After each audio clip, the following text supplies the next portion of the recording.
नमस्कार प्रिय दर्शकों, मैं डॉक्टर सहस्रांशु आप लोगों का स्वागत करता हूं वैदिक ज्योतिष बंधु के इस विशेष कार्यक्रम में। यह कार्यक्रम सिंह राशि वालों के लिए विशेष कार्यक्रम है, क्योंकि इस वर्ष में 2025 में सिंह राशि का समय कैसा रहने वाला है, इस चीज को हम भलीभांति समझने जा रहे हैं। यह कार्यक्रम में आगे बढ़ने से पहले अभी वर्तमान समय में ही आप वीडियो के नीचे जो कमेंट सेक्शन है वहां पर अपने तथा अपने परिवार वर्ग का शुभ कामना करते हुए जय श्री राम जरूर लिखिए। उम्मीद है आप जय श्री राम लिख चुके होंगे। तो चलिए आगे बढ़ते हैं। दो चीज को समझिए, यह कार्यक्रम आपके चंद्र राशि के ऊपर, सिंह राशि के ऊपर आधारित है। जो भी चीज आपको मैं बताने जा रहा हूं वह आपको कोई भी शुगर कोटिंग बात में नहीं बताऊंगा, मलाई मक्खन मार के कोई चीज मैं आपको बताने नहीं जा रहा हूं। जो आपके साथ संभव है वही बताएंगे, अगर अच्छा है या फिर खराब है। अच्छा है तो और अच्छा कैसे हो सकता है, खराब है तो एटलीस्ट उसको अच्छा कैसे किया जा सकता है, इसी कार्यक्रम में आपको सोल्यूशन के साथ बता दिया जाएगा। डिपेंड करता है कि आप इस कार्यक्रम को कितने अच्छे से समझ सकते हो। जो जितने अच्छे से इस कार्यक्रम के ज्ञान को समझ लेगा वो उतने अच्छे से जो है रणनीति तैयार कर लेगा 2025 के लिए। अच्छे समय में दुगना अच्छाई प्राप्त करेगा, खराब समय को जो है एवरेज या फिर मोर देन एवरेज या गुड या फिर अच्छा समय बना लेगा। तो चलिए आगे बढ़ते हैं।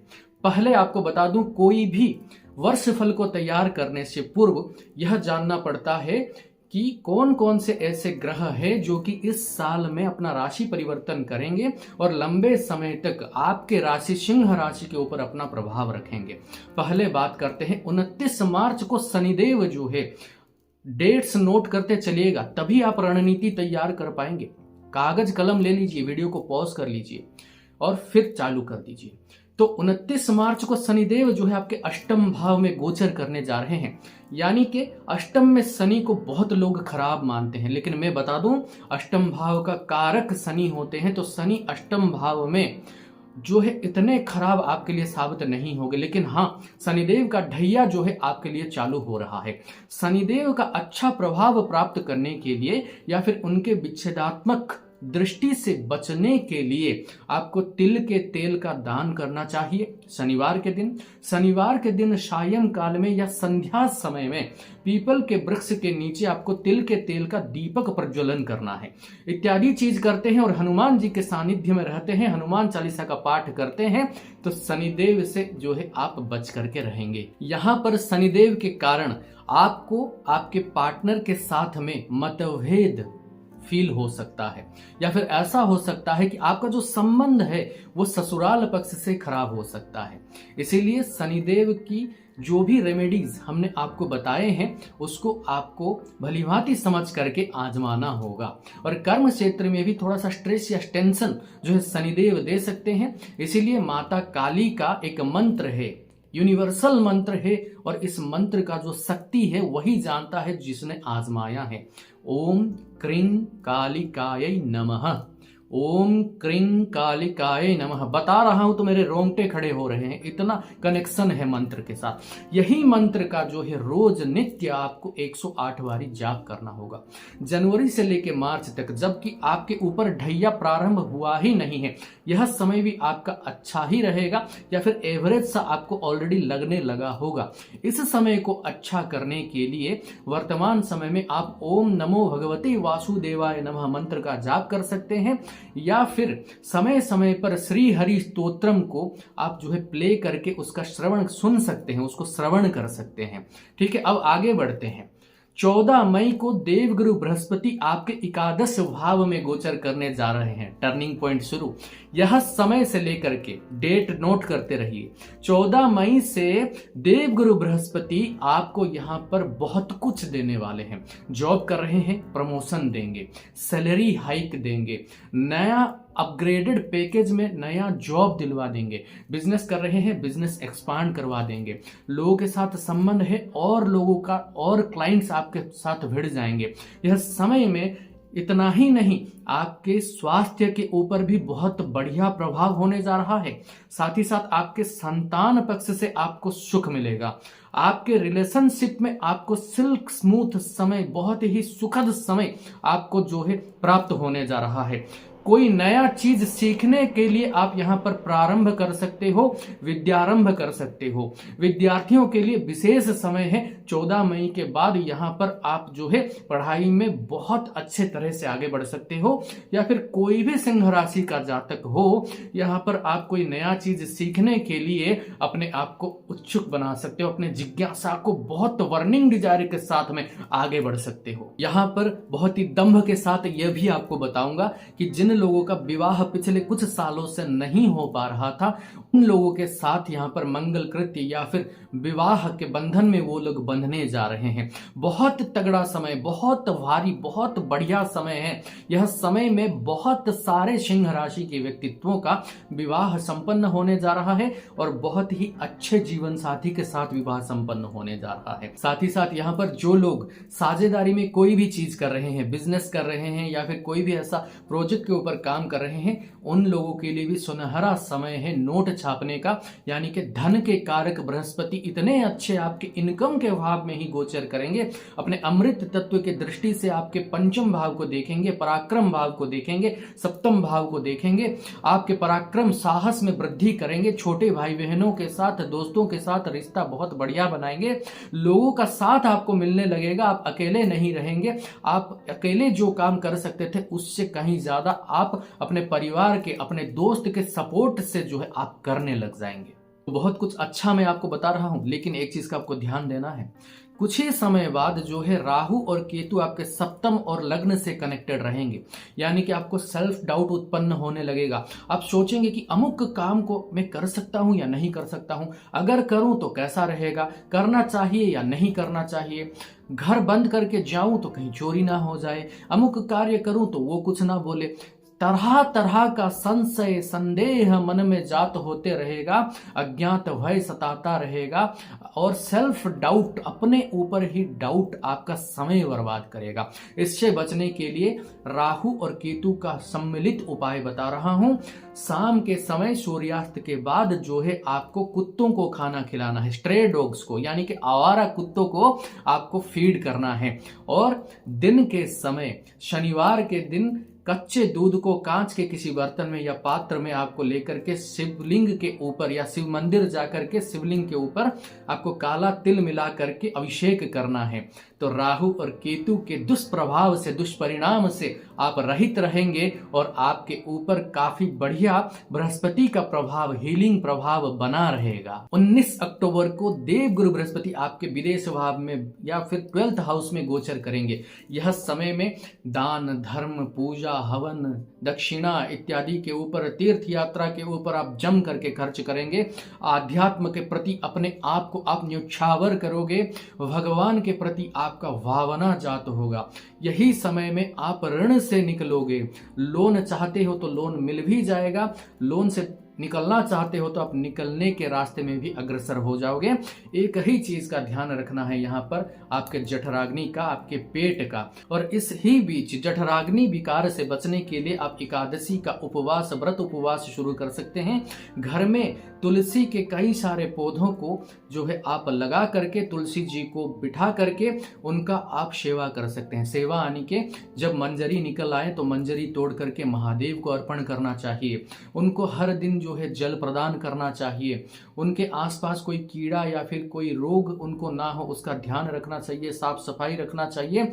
उनके पास शाम से कुछ समय पूर्व, यानी कि सूर्यास्त से कुछ समय पूर्व उनके पास बैठ करके श्री हरि विष्णु जी का ध्यान करना चाहिए या कोई मंत्र जाप करना चाहिए। इतना चीज करते हैं तो जठर रिलेटेड प्रॉब्लम से भी आप बच जाएंगे। रणनीति तैयार करते जाइए और नोट डाउन करते जाइए जो जो तारीख में बता रहा हूं, और रेमेडीज को भी नोट डाउन करते जाइए। कोई नहीं बताने वाला है, मैं अनकंडीशनली यह चीज आप तक शेयर कर रहा हूं। अब आप सोच रहे होंगे 19 अक्टूबर को अगर देवगुरु बृहस्पति द्वादश में चले गए तो फिर क्या होगा। नहीं, यहाँ पर वो 4 दिसंबर तक ही रहेंगे और 4 दिसंबर को फिर से वापस आ जाएंगे। नोट डाउन करिए, 4 दिसंबर। और 4 दिसंबर से लेकर के दिसंबर अंत तक फिर से आपको उन्नति के मार्ग में अग्रसर करेंगे। यह साल भर 14 मई के बाद से बृहस्पति आपको बहुत कुछ देने जा रहे हैं। नारायण के सानिध्य में रहिए, हनुमान जी के सानिध्य में रहिए, तिल के तेल में मुख दर्शन करके शनिवार के दिन दान करिए, या फिर शनिवार को जो है पीपल के वृक्ष के नीचे आप जो है तिल के तेल का दीपक प्रज्वलन करके शनिदेव को प्रणाम करिए। इत्यादि चीजों को करके इस समय को आप शुभ से ज्यादा शुभ बना सकते हो, यह मेरा दावा है। बात करते हैं आपके कैरियर का। तो कैरियर इस साल आपका अच्छा रहेगा, मिश्रित फल आपको प्राप्त होगा। जो जो डेट के हिसाब से जो जो चीज मैंने आपको करने को कहा है उस चीज को करिएगा। कैरियर में और अपने रिलेशनशिप में बहुत ज्यादा उन्नति को प्राप्त करने के लिए चांदी के बर्तन में कोई सफेद मिठाई घर में बना करके, खीर बना करके, उसमें कुछ ड्राई फ्रूट, सफेद ड्राई फ्रूट डाल करके आप शुक्रवार को शुक्रवार श्री सूक्त के पाठ के पश्चात आप जो है महालक्ष्मी जी को भोग अर्पण करिए। आप देखेंगे आपके कैरियर में कितना उन्नति होता है, आप जीवन में कितना खुश रहते हैं, रिलेशनशिप आपका कितना हील होने लगता है। साथ ही साथ आप जो है यहाँ पर राहु, केतु और शनि तीनों के चक्कर में आकर के अपने पार्टनर के साथ, और साथ ही साथ मंगल भी अपना रोल निभाएगा। तो यहाँ पर आपके पार्टनर के साथ, आपके ससुराल पक्ष के साथ कहीं ना कहीं एक उदासीन प्रवृत्ति आपके ऊपर हावी रहेगा। आप थोड़ा सा उदास रहने लगेंगे, लेकिन इसका भी उपचार है।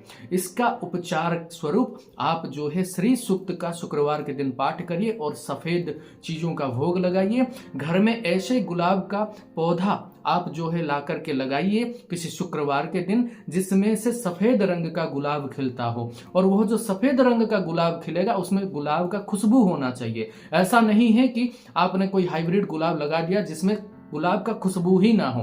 तो गुलाब का खुशबू जिसमें हो वैसा गुलाब आप लगाइए, लेकिन सफेद गुलाब आपको घर में लगाना है। जब जब उसमें सफेद गुलाब खिलते हैं उसको आप जो है कलेक्ट करिएगा, शुक्रवार के दिन जो है माता लक्ष्मी को अर्पण करिएगा, और माता लक्ष्मी को अर्पण करने के पश्चात वही फूल को जो है आप अगर अपने पार्टनर को देते हैं तो बहुत अच्छा रहेगा। नहीं तो आप अपने बेडरूम में उसको एक कांच के गिलास में पानी भर दीजिएगा और उसमें एक रोज क्वार्ट्ज का क्रिस्टल डाल दीजिएगा नीचे, और उसी में उस फूल को जब तक वो फूल खराब ना हो तैरते रहने दीजिएगा। आपका जो रिलेशनशिप है वो सिल्क स्मूथ ब्लूम करने लगेगा। यह चीज आपको कोई नहीं बताएगा।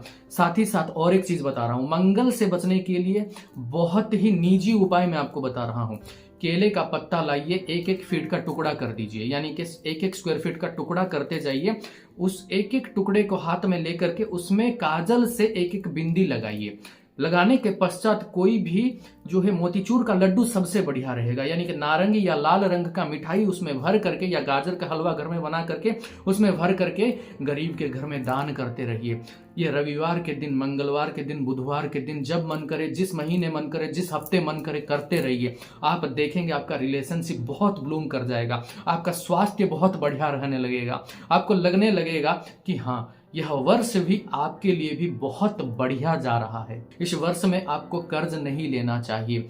अगर आपके कुंडली में मंगल बृहस्पति अच्छे हैं तो कर्ज लीजिए। अगर ये दोनों खराब है या इन दोनों में से कोई एक भी खराब है तो इस वर्ष में आपको कर्ज से दूर रहना है, कोसों दूर रहना है, कर्ज नहीं लेना है। रिलेशनशिप के हिसाब से जून तक थोड़ा सा जो है डामाडोल रहेगा समय, लेकिन जून ऑनवर्ड्स यानी कि इस वर्ष का उत्तरार्ध आपके रिलेशनशिप के लिए काफी बढ़िया रहने जा रहा है। जो जो रेमेडी मैंने बताया है वह रेमेडी को आप फॉलो करते चलिएगा। नए विवाहित जोड़ों को संतान सुख निश्चित रूप से प्राप्त होने जा रहा है और बहुत ही गुणकारी संतान प्राप्त होने जा रहा है। और साथ ही साथ जिन लोगों का संतान के साथ संबंध खराब था या जिन संतानों का अपने पिता माता के साथ संबंध खराब था, संबंध भी हील होने लगेंगे। तो बृहस्पति इस साल को संभालने जा रहे हैं। बृहस्पति के इष्ट हुए श्री हरि विष्णु और श्री हरि विष्णु के अति प्रिय हुए लक्ष्मी, तो इनके चरणों में आप रहिएगा। जितना बन सकता है अपने तरफ से इनके लिए आप करिएगा।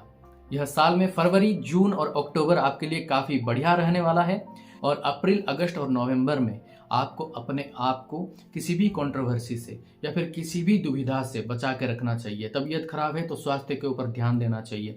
कोर्ट कचहरी का मामला है तो बच करके रहना है। यानी कि इन महीनों में जितना हो सकता है आप जो है भगवान के शरण में रह करके सात्विक जीवन यापन कर करके, इतना नाप करके इतना सा चलना है आपको। यह समय में इतना जो है आपको यहाँ पर केयरफुल रहना है। तो उम्मीद करते हैं सिंह राशि के ऊपर काफी कुछ चीजें आप समझ गए होंगे और इसी हिसाब से आप रणनीति रणनीति तैयार करने जा रहे होंगे। तो मिलते हैं आप लोगों के साथ अगले कार्यक्रम में। तब तक के लिए आप लोग खुश रहिए।